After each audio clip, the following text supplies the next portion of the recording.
There are three important things that you must take into consideration before you start driving for Uber Eats part-time. Two of them are really good. One is exceedingly terrifying, and trust me, I'm going to help you mitigate this so that you can thrive as well. I have a friend, when he lost his job, he got into Uber, and this worked out really well. And then when he got hired into a different position, he kept doing it. And this is my tip for you that you need to realize. You're already committing going to work, driving those certain amount of miles there and back. And outside of work, on the weekends or whenever you're free doing shopping and running other errands, just add in a little bit of time and do Uber Eats as well. This is a great way to make some money. The key thing is to do it part-time. You're already committing the use of your car and your time, so your expenses are very low at this point, and it's well worth to make some extra money as a side hustle on Uber Eats. The second thing you need to be aware of is it's easy to get hired on Uber Eats. If you went out trying to get a different job, that company is going to want you to commit for a certain time period, say 12 hours a week. Who's going to hire you just for one day or randomly when you feel like working? That's not likely to happen. So this is why Uber Eats is such a blessing to be able to get some extra money by working hard and helping the customer. And this is what Uber Eats sells us on, the flexibility of being an independent contractor. And that's what we are, and that's what we should be treated like as independent contractors. So if you're already busy going to work and coming home, why not use that time to make some extra money? My pro tip for you dealing with this flexibility, if you can, at least give about 2 hours so that you can get many orders, maybe 5 or 6 of them. If you're limited, if you're just going to work and you can only leave 10 minutes early or 20 minutes early, maybe you can do one there and then maybe 1 or 2 on your way home. If you can add extra time before you have to be somewhere else, that just gives you the flexibility to do more than one order. Some of them are really quick. Some of them could take a while.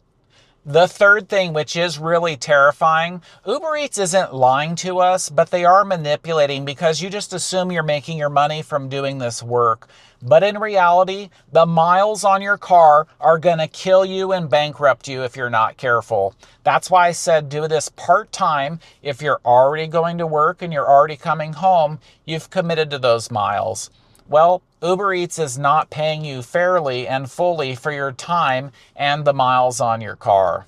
Where I've gone wrong is a couple times per week, I'll dedicate, say, all day to working for Uber Eats. In this case, I'm losing money. Let me tell you why. So when you do your taxes at the end of the year, you get to take a deduction for your miles. The IRS knows how to calculate, on average, how much it costs to operate your car. Last year in 2024, it was 67 cents per mile. This year in 2025, it's 70 cents per mile. I was taking every single Uber Eats order for 2 years as an experiment to just see if it was worth it or not.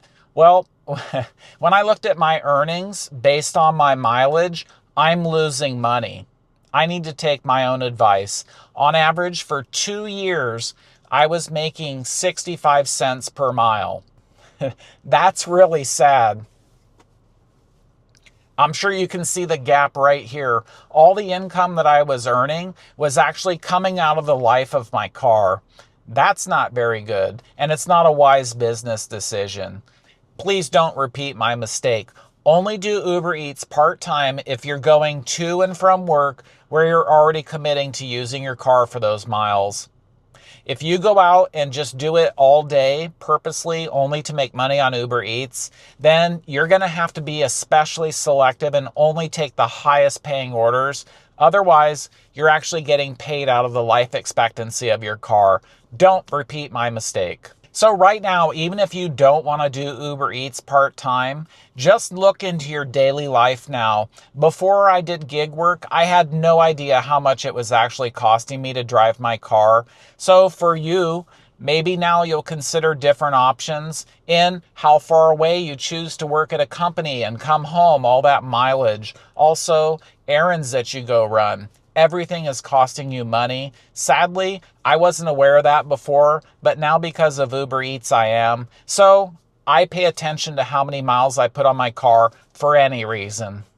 Now, before you jump in your car, so excited to take your first order and get that high income on Uber Eats, have you ever considered, how do you know how to deliver food? I have good news for you. I've made a video teaching you how to deliver food safely and profitably. So watch that video next, and I'll see you there.